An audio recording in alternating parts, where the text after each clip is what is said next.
उद्योगपव अम्बोपाख्यानपव चतुर्नवत्यधिकशतमोऽध्याय।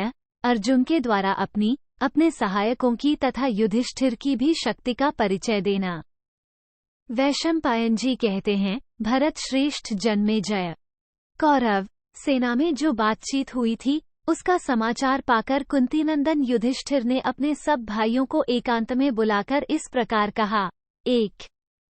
युधिष्ठिर बोले, धृतराष्ट्र की सेना में जो मेरे गुप्तचर नियुक्त हैं, उन्होंने मुझे ये समाचार दिया है कि इसी विगत रात्रि में दुर्योधन ने महान व्रतधारी गंगानंदन भीष्म से ये प्रश्न किया था कि प्रभो, आप पांडवों की सेना का कितने समय में संहार कर सकते हैं? 2, 3। भीष्म जी ने धृतराष्ट्र के पुत्र दुर्बुद्धि दुर्योधन को यह उत्तर दिया कि मैं 1 महीने में पांडव सेना का विनाश कर सकता हूँ। द्रोणाचार्य ने भी उतने ही समय में वैसा करने की प्रतिज्ञा की। कृपाचार्य ने 2 महीने का समय बताया।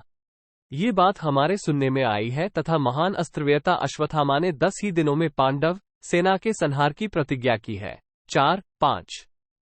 दिव्यास्त्रवेता कर्ण से जब कौरव सभा में पूछा गया तब उसने 5 ही दिनों में हमारी सेना को नष्ट करने की प्रतिज्ञा कर ली। 6। अतः अर्जुन, मैं भी तुम्हारी बात सुनना चाहता हूँ। फाल्गुन, तुम कितने समय में शत्रुओं को नष्ट कर सकते हो? 7। राजा युधिष्ठिर के इस प्रकार पूछने पर निद्रा विजयी अर्जुन ने भगवान श्री कृष्ण की ओर देखकर यह बात कही। महाराज, निःसंदेह ये सभी महामना योद्धा अस्त्र विद्या के विद्वान तथा विचित्र प्रकार से युद्ध करने वाले हैं। अतः उतने दिनों में शत्रु सेना को मार सकते हैं, इसमें संशय नहीं है। 9। परंतु इससे आपके मन में संताप नहीं होना चाहिए। आपका मनस्ताप तो दूर ही हो जाना चाहिए। मैं जो सत्य बात कहने जा रहा हूं उस पर ध्यान दीजिए। मैं भगवान श्री कृष्ण की सहायता से युक्त हुआ एकमात्र रथ को लेकर ही देवताओं सहित तीनों लोकों, संपूर्ण चराचर प्राणियों तथा भूत, वर्तमान और भविष्य को भी पलक मारते नष्ट कर सकता हूं। ऐसा मेरा विश्वास है। 10, 11। भगवान पशुपति ने किरातवेश में द्वंद्वयुद्ध करते समय मुझे जो अपना भयंकर महास्त्र प्रदान किया था वो मेरे पास मौजूद है। 12। पुरुष सिंह, प्रलय काल में समस्त प्राणियों का संहार करते समय भगवान पशुपति जिस अस्त्र का प्रयोग करते हैं वही यह मेरे पास विद्यमान है। 13। राजन, इसे न तो गंगानंदन भीष्म जानते हैं, न द्रोणाचार्य जानते हैं, न कृपाचार्य जानते हैं और न द्रोणपुत्र अश्वत्थामा को ही इसका पता है, फिर सूतपुत्र कर्ण तो इसे जान ही कैसे सकता है। 14। परंतु युद्ध में साधारण जनों को दिव्यास्त्रों द्वारा मारना कदापि उचित नहीं है, अतः हम लोग सरलतापूर्ण युद्ध के द्वारा ही शत्रुओं को जीतेंगे। 15।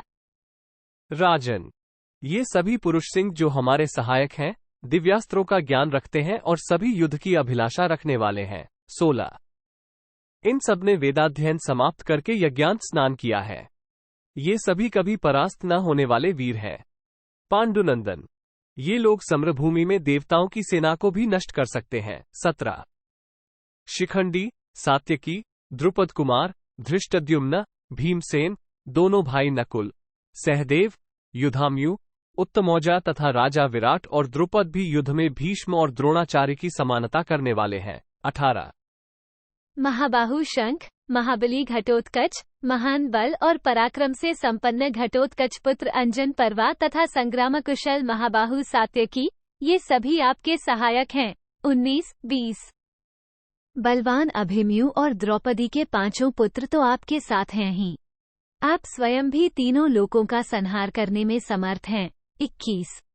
इंद्र के समान तेजस्वी कुरुनंदन, आप क्रोधपूर्वक जिस पुरुष को देख लें वो शीघ्र ही नष्ट हो जाएगा। आपके इस प्रभाव को मैं जानता हूँ। 22। इति श्री महाभारते उद्योगपर्वणि अम्बोपाख्यान पर्वणि अर्जुन वाक्ये चतुर्नवत्यधिकशतमोऽध्याय। 194। इस प्रकार श्री महाभारत उद्योग पर्व के अंतर्गत अम्बोपाख्यान पर्व में अर्जुन वाक्य विषयक 194वां अध्याय पूरा हुआ। 194।